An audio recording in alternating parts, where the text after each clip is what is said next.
Bonjour, ravi d'être là. Je suis Samuel Ducroquet, ambassadeur pour le sport au ministère de l'Europe et des Affaires étrangères. Ravi d'être présent sur cette tribune sur le sport et l'international, en très bonne compagnie puisque je suis accompagné de Marie-Cécile Tardieu, directrice générale déléguée à Business France, Jennifer Douard, directrice des affaires publiques monde pour Sorar, et Jean-Baptiste Alliot, cofondateur et responsable de la stratégie pour La Source. Je me suis permis de franciser vos titres qui m'ont été donnés en anglais. Ravi d'être là, donc je le disais, pour cette tribune sur les enjeux internationaux de la filière sport. Alors le temps nous est compté, donc je vais aller droit au but. D'abord vous rappeler les enjeux et la méthodologie. Alors les enjeux sont très simples. Nous sommes aujourd'hui dans un temps fort. Un temps fort du sport à l'international, grâce notamment, mais pas que, à ces grands événements sportifs internationaux qui drainent une attention très forte, une mobilisation très forte, et la réunion de ce jour en atteste. Ça nous donne une forte visibilité pour notre pays, pour ces acteurs qui sont représentés ici, mais aussi une volonté de capitaliser davantage justement sur ce temps fort. Capitaliser par ou grâce à une montée en puissance qui se caractérise de plusieurs manières. Gagner d'abord sur le plan de l'influence au sens de la capacité à exercer un impact à l'international, bien sûr, sur les normes, sur les tendances. Deuxièmement, sur le plan de l'attractivité, très important de contribuer à la fois de l'opportunité d'investir en France, mais peut-être même plus que ça, de la nécessité d'investir en France dans le domaine du sport. Et troisièmement, enfin, sur l'export. L'export, accompagner la filière dans l'identification des opportunités et puis dans la concrétisation de ces objectifs. Méthodologie en deux temps. On va d'abord parler des forces et des faiblesses grâce aux interventions des participants. Et puis, on évoquera dans une logique prospective les perspectives et les opportunités. Alors, sans plus attendre, forces et faiblesses, je donne la parole à Jennifer pour commencer, sur la base, bien sûr, des tables rondes que nous avions organisées au préalable. Merci Samuel, bonjour à tous. Alors forces et faiblesses, je vais commencer par les forces de notre écosystème Sport Business France avec une perspective internationale. Je pense que une des forces, en tout cas nous on l'a vécu chez Sorar, c'est la richesse du terreau entrepreneurial et de l'innovation aussi. On a un vrai secteur de la Sportec, c'est celui que je connais le mieux parce que c'est celui dans lequel on s'identifie, avec des projets qui fusent, avec vraiment une innovation très très forte. Vous avez pu le voir, j'imagine, au Corner Innovation. Une fois qu'on a dit ça, comment on fait, tu parlais d'attractivité, comment on fait rayonner ça, comment on fait grandir ces projets. Le nerf de la guerre, c'est le financement. Et là, tout de suite, on tombe dans les faiblesses. Jean-Baptiste, tu en diras un petit peu. Je pense que nous, on est aussi Sorar est un bon exemple illustre bien le fait qu'on a peu de financement français, peu de financement européen et beaucoup de financement étranger. Et donc là, on a quand même un sujet qui est aussi lié à la souveraineté de nos projets. Moi, je parlais aussi d'innovation, donc la technologie, c'est aussi des enjeux de souveraineté. Donc ça, c'est une première faiblesse qu'on avait identifiée, c'est la diversité des sources de financement et des financements qui pourraient être en tout cas plus de sources européennes. Ça, c'est la première faiblesse. Et puis une deuxième que je mentionnerai aussi, parce que nous, c'est un exemple aussi qu'on a vécu de manière très concrète, c'est, je dirais, la vitalité du secteur du sport business. Et qu'est-ce que j'entends par là ? L'investissement en direct des athlètes. Ça, c'est quelque chose qui est très peu fait en France. Les exemples d'athlètes qui deviennent investisseurs, qui sont eux-mêmes entrepreneurs et qui deviennent ainsi des acteurs à part entière de l'économie du sport. Alors, on en a quelques-uns, on en a de plus en plus. Nous, on a eu de la chance d'avoir des athlètes à notre capital, Mbappé, Zidane et d'autres.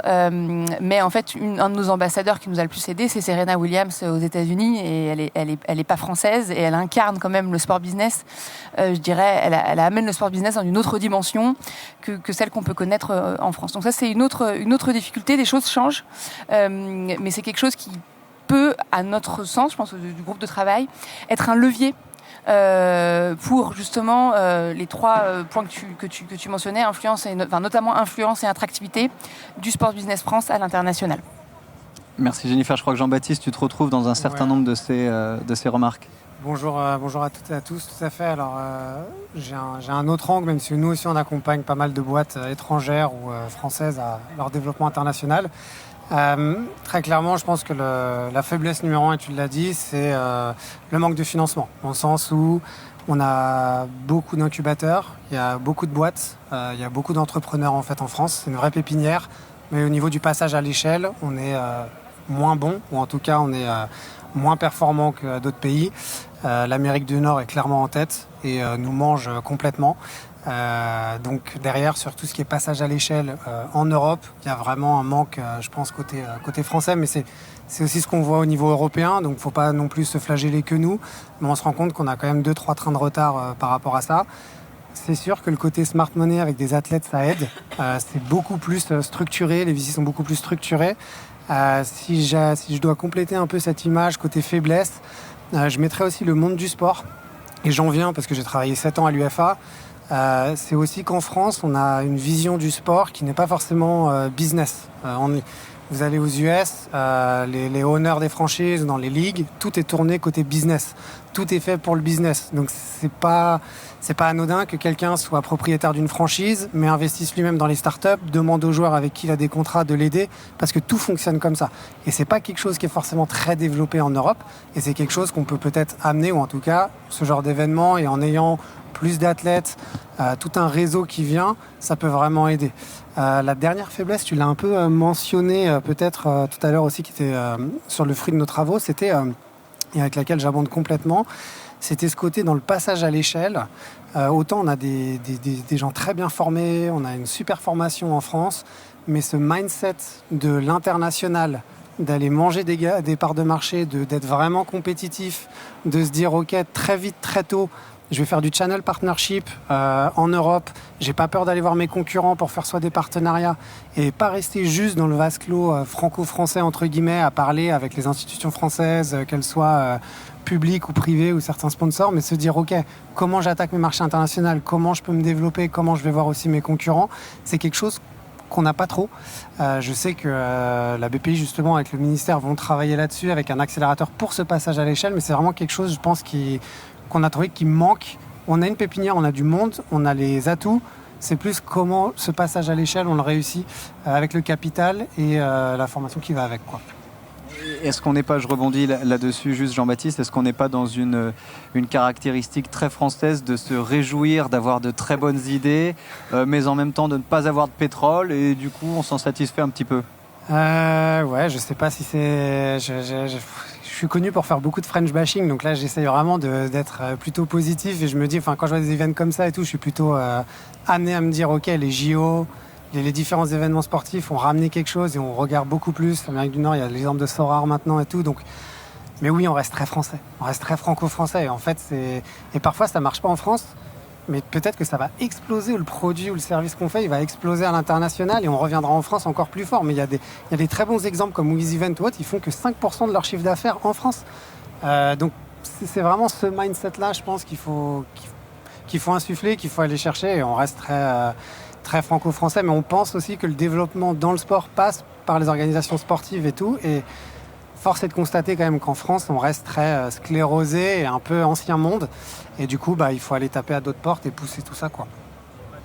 Je pense que justement sur la logique de taper aux bonnes portes, aux bons endroits, c'est ce que vous essayez de faire à Business France avec la volonté de s'appuyer sur cet écosystème particulièrement riche, mais qui ne sait pas nécessairement à qui s'adresser, ou trouver les partenaires, les interlocuteurs. Merci Samuel. Et je suis 100% d'accord avec Jean-Baptiste. L'international doit être un réflexe. Ce n'est pas ensuite qu'on pense à l'international, c'est dès le début si on veut penser la croissance de son entreprise.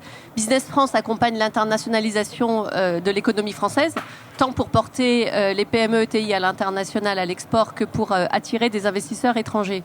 Et un point qu'a souligné Jean-Baptiste, c'est aussi la question de l'éclatement des acteurs du sport.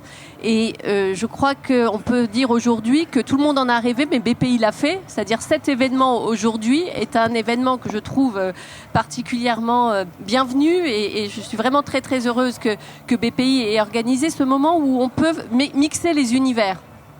Et le sport, c'est bien sûr des entreprises du sport, c'est bien sûr des athlètes, mais c'est aussi des infrastructures, c'est des services. Donc c'est un ensemble d'univers qui quelquefois ne se parlent pas. Et donc dans les faiblesses que l'on peut signaler et auxquelles il faudra remédier, c'est de réussir à connecter les univers. Et du côté de Business France, on essaye de faire des événements en marge de la Coupe du Monde de rugby, en marge des événements équestres, en marge du Tour de France, pour précisément mélanger ceux qui peuvent avoir des idées autour du sport, mélanger les sportifs, mais aussi voir ceux qui peuvent construire les infrastructures, construire aussi toutes les nouvelles expériences athlètes, fans, organisations, pour que ces univers puissent beaucoup mieux se porter les uns les autres. La deuxième faiblesse, c'est, ou disons défi, c'est que nous sommes dans un monde extrêmement concurrentiel et nous faisons face finalement à des concurrents qui peuvent imposer leurs normes, leurs visions. Donc il est absolument impératif de pouvoir agir aussi sur ce qui peut être le cadre normatif. Si on se dit quand on veut construire un stade que c'est le label FIFA pour la pelouse et que celui-là il coûte X, comment réussir à donner dans l'appel d'offres l'équivalence de la norme européenne pour que ce soit pas simplement ceux qui ont pris qui ont le label et qui ont payé le droit à l'utiliser. On voit aussi tout ce qui peut aujourd'hui freiner la réindustrialisation de la France dans la filière vélo. C'est aussi parce qu'il y a Shimano qui détient un certain nombre de brevets qui nous empêchent, nous, peut-être, à exporter nos propres vélos ou en tout cas les assembler ou les faire en France. Donc on a un vrai défi, de travailler en collectif pour que le sport ne soit pas un sous-secteur ou un secteur dans son coin. Le sport, c'est l'intégralité de l'économie qui est concernée et tous les acteurs économiques doivent travailler ensemble. Et le deuxième défi, c'est de réussir à entrer sur les appels d'offres et les grands projets à l'international. Et Business France est là aussi pour aider les entreprises. Merci Marie-Cécile Jean-Baptiste, tu veux rebondir ? Je pense que c'est juste pour abonder, mais c'est pour dire que récemment, pour faire plus du French Love et se dire qu'on n'est pas si mauvais, on a quand même bien réussi ces dernières années à avoir les grands événements sportifs. Et si on regarde dans les organisations internationales, c'était des sujets qu'on avait eus, il y a quand même pas mal de Français. Donc il y a aussi un réseau. Il y a des gens, que vous allez en Suisse, que vous allez à l'international ou même en Amérique du Nord, les Français sont quand même présents, sont connus. Et donc, ça demande qu'à être activé. Donc, je vais enchaîner sur le French Love, si tu veux bien, Jennifer, parce que l'avantage d'être modérateur, c'est qu'on peut se donner la parole soi-même. Et c'est ce que je vais faire maintenant, puisque justement, je voulais revenir là-dessus, pour le coup, avec ma casquette ministère de l'Europe et des Affaires étrangères, pour rebondir sur ce que vous n'entendez peut-être pas tous, tout le temps, ou alors peut-être également, mais c'est sur, somme toute, la qualité de l'offre française en général. Et qu'on a tendance à oublier parce que notre fresh bashing ou notre capacité à avoir un regard critique sur nous-mêmes, qui est une qualité en soi, peut être quand même compensé par un certain nombre de remarques. Et lorsque je suis, moi, à l'étranger, on me dit souvent à quel point la France réussit, à quel point elle impressionne par l'accueil des grands événements sportifs internationaux. Forcément, c'est la vitrine, entre les mondiaux de ski, le championnat la Coupe du Monde de rugby, les Jeux, le cyclisme à venir, les Jeux d'hiver. On est quand même dans une dynamique très très forte et ça impacte quand même à l'étranger et ça crée cette envie de France, qu'on le veuille ou non. Il faut se tourner à un moment donné vers la France puisque c'est là qu'auront lieu ces grands événements. Deuxièmement, par ces sportifs aussi. Jennifer en parlait de nos icônes, de nos figures à l'international et nos performances sportives qui, là encore, avec un regard français, sont très critiques. Mais j'étais récemment dans un déplacement au Maroc, je ne citerai pas ma source, mais qui me disait si vous voulez trouver les meilleurs avocats de la France, allez à l'étranger. Parce que ce sont eux qui sont capables aussi de mettre en valeur la qualité de notre formation. J'en sais rien, si on prend le foot féminin, de notre capacité, alors on a eu des petits déboires hier à Saint-Étienne, mais notre capacité en tout cas à entraîner un système de formation, d'éducation, etc. Et puis le troisième point, c'est sur ce qui a été évoqué par Jean-Baptiste à l'instant, sur les acteurs de l'économie du sport, les groupes français qui sont d'ores et déjà en lien très étroit avec les fédérations internationales et qui ont créé une norme, qu'elle soit législative, légale, juridique, qu'importe, ou qu'elle soit implicite grâce à la qualité justement des produits. Donc ça, c'est quelque chose qui est, je pense, une force qu'on a tendance à oublier.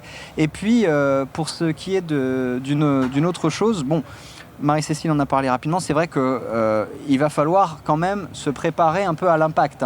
Les grands événements sportifs, on en a 2 qui viennent de passer. Ceux qui vont venir se situent dans des marchés à forte concurrence et où il y a aussi une expertise réelle.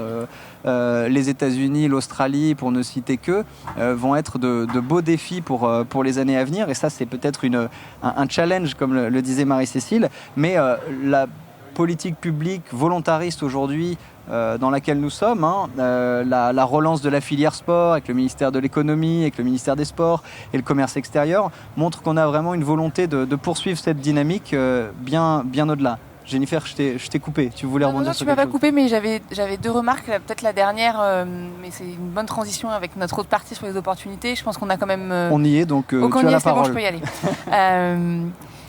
Tu parlais du soutien des pouvoirs publics, ou je dirais même parapublics, et je trouve que c'est une réalité. C'est-à-dire qu'aujourd'hui, il y a quand même un message qui vient des pouvoirs publics, des ministères concernés. Je pense à Bercy, je pense au sport, et encore une fois, toutes les agences étatiques, où il y a et puis le quai, où vraiment il y a une volonté. Alors bien sûr, il y a un calendrier avec les JO, mais il y a une vraie volonté de rénover la filière sport. Et parce que les études l'ont démontré, c'est un secteur économique avec un potentiel incroyable, qui aujourd'hui est sous-utilisé et sous-exploité. Donc ça, c'est une opportunité. C'est-à-dire qu'on est quand même dans un pays où le sport est reconnu, comme un secteur économique, et 2, bien sûr, autour du sport, il y a aussi toutes les valeurs. Et c'était un point sur lequel je voulais rebondir, que tu as soulevé, Marie-Cécile, mais aussi... d'un point de vue plus économique, Jean-Baptiste, c'est de dire que le sport, c'est par nature un marché sans frontières, en réalité. Et nous, on le sait bien, parce que chez Sorare, nos utilisateurs, c'est des fans de sport. Et puis, j'ai beau être français, en fait, je vais soutenir le Barça. Donc, en fait, ça démontre bien que, là, je prends l'exemple des produits ou des entreprises dans le monde de la fan expérience, mais c'est un marché sans frontières qui véhicule des valeurs aussi universelles. Et donc ça, d'un point de vue, quand on traduit ça en termes économiques, ça veut dire que quand je crée mon produit, quand je me lance, et ça c'est ce que tu disais, Jean-Baptiste, en fait je ne dois pas penser le produit comme un produit français. Et c'est un des éléments du succès, j'espère pérenne, de Sorare, c'est qu'en fait le produit a été pensé à l'échelle globale dès le début. Notre premier contrat de licence, parce que nous, notre business model, c'est d'aller acheter des droits de l'IP, des droits d'image des joueurs et des équipes, ça a été avec la Ligue belge. Ça n'a pas été avec le PSG. Donc, et ça tu le sais bien. Notre premier marché aujourd'hui, c'est pas la France. C'est pas, et bien sûr, c'est générateur de revenus, mais c'est pas notre premier marché. Alors qu'on a la moitié de nos effectifs en France et on est basé aussi à New York. Donc, le sport, ça nous offre ces opportunités-là. C'est-à-dire que c'est dans l'ADN, c'est intrinsèquement quelque chose d'universel et d'international. Donc ça, je pense que c'est extrêmement fort. Et puis la seconde opportunité, et je dis pas ça parce que y a Samuel et Marie-Cécile, mais je crois vraiment qu'on a, avec les pouvoirs publics et BPI aussi d'ailleurs, en tant qu'acteur, je dirais parapublic, vraiment un soutien sur lequel il faut capitaliser. Sur 2 choses rapidement là-dessus, c'est Sorare est typiquement l'exemple où ils font leur premier chiffre d'affaires en Belgique, mais c'est pas grave, on s'en fiche. Donc pour moi, c'est de me dire, par rapport à tout ce que tu viens de dire, dans quelle mesure le sport peut se réinventer, et on se dit demain, en fait, ce sera la LFP, ce sera la Ligue 1, ce sera une autre fédé, la 3F, la Fédération Française de Foot, mais d'autres ligues ou d'autres fédérations qui vont être vraiment cette force motrice et aider. C'est clair que BPI est là, c'est clair que le ministère est là, c'est sûr qu'il y a une volonté. Maintenant, je pense que la dernière étape, de mon point de vue, par rapport aux opportunités qu'il y a, c'est comment toute cette locomotive se met en marche et se dit, OK, maintenant, l'écosystème et le monde du sport, même s'il est relativement traditionnaliste, comment on arrive à changer les mentalités. Et il y a une nouvelle génération de DG qui arrive. On est dans une nouvelle arena. Ils pensent beaucoup plus business aussi. Donc il y a vraiment ces opportunités-là. Et je pense l'effet boule de neige un peu de se dire, s'il y a le ministère, s'il y a la BPI, s'il y a les entrepreneurs, au bout d'un moment, le monde du sport aussi, en renouvelant un peu, on va dire, l'aspect politique, mais les C-level, on va y arriver tous ensemble. Avec une French touch alors, avec une touche. Ouais, alors exactement, ça pourrait être l'équivalent, ça pourrait être le French Sport à l'international, où justement on est un marché en soi, reconnu en tant que tel, avec un savoir-faire. Donc vous avez parlé des normes, il y a toute une multitude de choses, mais tout ce qui est fait sur le côté French touch peut être déployé côté French Sport. mais sans se concevoir juste French Sport, parce que ça va céder à l'international, mais c'est que tout de suite, on est tout de suite dans ce mindset. Voilà, en fait, qu'on aille en France, en Europe ou à l'international, c'est pas très grave. Par contre, là où il y a une autre opportunité, c'est comment on arrive à fédérer des fonds européens. Et là, je pense vraiment qu'on retombe un peu sur ce qu'on disait au début. Je pense que c'est le nerf de la guerre. Aujourd'hui, on le voit, même nous, on est sollicités, mais c'est principalement des scale-up qui sont à l'étranger et qui n'ont pas du tout ce problème-là quand ils viennent attaquer l'Europe, de se dire on va bosser avec des Frenchies, on va bosser avec des personnes locaux, on va les aider et on va grossir. Ce qu'on n'a pas du tout dans l'autre sens. Et avec ce manque de fonds, on se dit ok, c'est pas grave, ça va nous coûter, mais c'est de l'investissement qui est nécessaire pour pénétrer le marché. Donc là, il y a aussi ce véritable enjeu de genre, je sais pas, peut-être unifier ou d'avoir vraiment des financements européens beaucoup plus conséquents qui nous permettent en fait de rivaliser avec l'Amérique du Nord, puisque les levées sont 10 fois plus élevées. Et c'est aussi que c'est un marché qui n'est pas fragmenté. Donc ils arrivent, ils ont déjà un recurring revenu annuel, ils ont un ARR qui est démentiel par rapport au nôtre, et donc c'est dur de lutter. Donc French Sport, oui. Des fonds plus conséquents pour aider aussi à aller taper le marché nord-américain, voire même l'Australie dans les années à venir, parce que c'est là où ça va se passer. Je pense que c'est ça qui va être la clé un peu du succès. Merci. Marie-Cécile, tu voulais rebondir sur ce point? Oui, il est important de pouvoir mobiliser les financements. Ça, c'est clair que c'est, comme ça a été dit, le nerf de la guerre. On a aussi quand même des grands groupes français qui sont assez puissants et qui doivent aussi contribuer à ce portage des entreprises du sport. Et j'espère que le changement de mindset aura lieu, notamment avec les JO, ce qui est en train de se passer aujourd'hui, cette attention au sport. Si on revient aussi à l'accompagnement que fait Business France et ce que l'on voit comme indispensable pour aller de l'avant, il y a d'abord... il faut bien cibler ces marchés. Nous, on sert de boussole pour que les entreprises sachent où aller. Et on sait tous qu'il y a effectivement des grands événements qui vont se passer dans le monde. Il y a un certain nombre de régions aujourd'hui, et si on prend l'Arabie Saoudite, qui sont en train de monter sur tous les sports. L'Arabie Saoudite, ça monte sur le e-game, ça monte sur le rallye. Récemment, là, ils viennent de prendre, à partir de 2025, pour 10 ans, les rallyes. Ils ont, bien sûr, tout ce qui est autour du foot. Donc, il faut aussi regarder un certain nombre de marchés et les travailler dans la durée.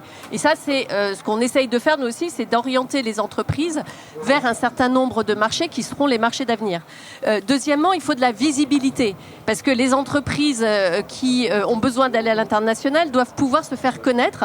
C'est pour ça qu'on a créé une marketplace Business France qui est totalement gratuite, qui a été lancée le 23 mai dernier à Business France et qui donne l'occasion à toutes les entreprises, qu'elles soient dans l'équipement, qu'elles soient dans les équipements, habillement ou autres, ou nutrition, sport, ou même le digital service, de pouvoir se faire connaître à l'international et de bénéficier d'une force de frappe qui est celle de Business France, qui est une marketplace qui a déjà été vue sur d'autres filières comme l'agro par 300 000 personnes l'année dernière. Et donc là, il faut absolument que toutes les entreprises qui ont envie d'aller à l'international se connectent avec Zachary, qui est ici présent, ou aillent sur Marketplace Business France, parce qu'on pourra vous aider à démultiplier votre effet commercial et ainsi vous permettre de vous projeter sur les marchés. Parce que je crois qu'il faut des choses très concrètes, en fait, si on veut que les entreprises aillent sur les marchés à l'export. Je vais rebondir sur cette notion extrêmement intéressante de réseau, de facilitation de l'accès aux acteurs du sport. Et ce travail en réseau, en fait, c'est quelque chose qu'on essaie de faire nous aussi au sein des équipes France, comme on les appelle à l'international, forcément autour des ambassades de France à l'étranger. Ça avait vu le jour autour de quelques embryons il y a un certain nombre d'années, maintenant une dizaine, au Qatar notamment, puis en Chine, au Japon, et des perspectives à présent en Arabie Saoudite, en Australie, aux États-Unis, de créer ces clubs sport. Alors là, on est dans une logique un petit peu différente. On parle de la constitution de consortiums, mais informels, d'entreprises, avec l'accompagnement de la filière sport depuis la France, qui, sur un marché donné, sont capables, ou en tout cas sont désireux de partager cette information, d'identifier les opportunités, voire de se présenter ensemble pour répondre à un certain nombre d'appels d'offres, quelle que soit la taille de l'entreprise, que ce soit les géants de la construction ou les solutions numériques dans le domaine de la sécurité, etc. etc. Donc ces clubs sport, comme on les appelle aujourd'hui, sont une des manières de contribuer à ce maillage, en fait, à la constitution de ce réseau. Et pour rebondir sur ce que disait Jennifer, il y a aussi un point extrêmement important que l'on fait de plus en plus, notamment avec les référents sport du réseau diplomatique à l'étranger, c'est l'identification de ce réseau, y compris de sportifs, d'entraîneurs, d'entrepreneurs, qu'on ne connaît pas forcément parce qu'ils sont venus, j'en sais rien, en Chine, en Inde, au Qatar, en Australie, par des contacts interpersonnels, mais qui aujourd'hui ont accès à des réseaux locaux, à des décideurs, à des patrons de fédérations, à des patrons de clubs, et donc nécessairement ça monte très vite à des autorités politiques locales. Et c'est ce travail de réseau que l'on est en train de développer aujourd'hui au sein de notre filière diplomatique accompagnée d'un nombre d'acteurs. Ouais, et là-dessus, je pense qu'il y a un moment aussi, on ne peut pas tout attendre de l'État. Donc c'est quelque chose, enfin je le dis de manière très cash, aussi étant moi-même entrepreneur et du monde privé. Et je trouve que c'est excellent. Mais ça veut dire, attendez, vous avez France Export, vous avez des gens qui sont là pour vous aider, vous avez des ambassades. Donc en gros, la France se met à votre service pour aller conquérir des marchés. C'est génial. Après, il ne faut pas oublier votre product market fit. Il ne faut surtout pas oublier ce qu'on se disait, c'est quand vous faites votre levée, soyez smart. Prenez de la smart money. Tu as parlé des athlètes qui t'ouvrent des portes. Prenez des advisors ou des stratégistes qui vous permettent eux aussi d'avoir accès à des decision makers ou des gens qui peuvent vous faire signer des deals, qui vous font passer ces premières portes et qui après vous permettent de vous développer. Donc en fait, ce qu'on est en train de se dire là, ce que je trouve, c'est on a compris, on a ressenti qu'il n'y avait pas un retard, mais en tout cas qu'on avait une opportunité et certaines faiblesses. Je pense que tout est fait côté un peu public, BPI, pour amorcer, pousser, faire ce passage à l'échelle. Mais il y a aussi une responsabilité, je pense, côté entrepreneur, côté start-up, et ces start-up qui va devenir scale-up, de se bousculer elles-mêmes et de se dire ok, comment j'arrête d'être franco-français, comment j'arrête de penser un peu old-fashioned d'une certaine manière, et de me dire sans forcément aller lever, mais c'est comment je m'entoure des bons advisors, comment, tu as parlé de l'Arabie Saoudite, comment j'ai peut-être un office en Arabie Saoudite, parce que c'est la réalité, c'est ce qu'ils demandent, mais comment je développe en M&A d'une certaine manière, parce que c'est pas les mêmes codes qu'en Amérique du Nord, et comment je vais prendre Elysian Park Venture au Courtside, à New York ou à LA, parce que c'est eux qui vont m'apporter ces premières deals avec les North American Leagues ou des choses comme ça. AFL, c'est pareil en Australie, donc c'est des portes, c'est des gens, c'est des réseaux différents, donc il faut savoir, je pense, en tant qu'entrepreneur. Tout à l'heure, j'ai entendu, il parlait de leverager. Il faut leverager les deux pour moi. Je pense que le public aujourd'hui se met au service vraiment des entrepreneurs et on le voit. Il faut aussi que l'aspect privé ou autre change ce mindset et se dise ok, comment nous aussi on est un peu plus agressif, comment on s'organise pour aller sur ces marchés et comment on n'attend pas juste en fait que ça nous tombe du ciel, de la puissance publique, du ministère qui doit nous ouvrir les portes, de la Fédé qui doit nous prendre parce qu'on est on est français. Non, on est dans un monde concurrentiel international et les autres viennent sur notre marché. À nous aussi de répondre et d'y aller, quoi. Ouais. Alors, d'autant plus important de répondre à ces attentes que parfois, ces attentes, elles sont incomprises de la part de nos interlocuteurs qui se disent « mais pourquoi vous n'êtes pas encore sur le marché ?» Enfin, on ne comprend pas. Vous avez l'expertise, vous avez le savoir-faire, vous avez l'expérience, mais on ne vous voit pas venir. Comment ça se fait ? Et c'est vraiment cet effet de cliquet qu'il faut aujourd'hui effectuer pour pouvoir être vraiment efficace à l'international et être en mesure, faire en sorte que dans aucun salon à l'international dans le domaine du sport, dans aucune conférence d'envergure sur les grands événements, etc., il ne puisse pas y avoir de Français. C'est aujourd'hui quelque chose qui doit être difficilement concevable. Et c'est ce vers quoi il faut s'orienter.